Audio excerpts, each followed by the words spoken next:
This is the prologue. Wahad, code name for the first, slipped into the building and past the guards sleeping in front of the bank of 4 gray elevator doors. The guard's thick hairy arms rested on the front desk, cradling his head of white hair. His loud breathing could be heard through the crook of his bent elbow. Despite the weeks of careful and vigorous training, Wahad's heart raced. The first kill was always the toughest. The guard shifted position and coughed. Wahad tensed. The Black Widow's instructions did not include killing him, but being seen going in or out of the building was not an option. Wahad reached deep into the large pocket of the Black Army trousers and took out the stainless steel Bard Parker scalpel. The number 10 blade, razor sharp surgical steel, already in place for the operation later. The guard raised his head from the desk, eyes blinking rapidly to adjust to the light. Wahad pounced, grabbing the guard's hair and yanking back his head. With a click slash, it was over.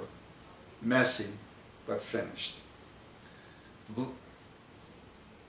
The black carpet muted Wahad's footsteps to the stairs around the corner from the elevators. The elevator would have been easier and quicker, but a computer system tracked each elevator trip, and an unauthorized ride this late at night would be linked to the killing. Sooner or later, the cops would figure it out, but the longer discovery was delayed, the greater the chance the mission had to succeed. Wahad climbed the steps 2 at a time, exiting at the 12th floor, barely breathing hard. After checking the empty hallway, Wahad pulled on a black hood from the knapsack and hugged the wall, melting into the shadows. I'll start that paragraph again.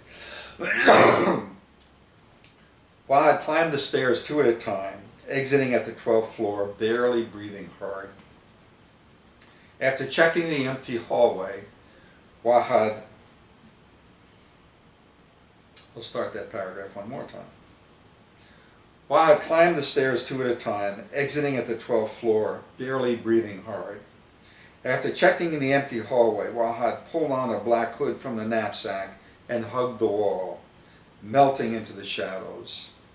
Eyes searched through tiny slits in the hood for the security camera the Black Widows said would be concealed in the wall lights.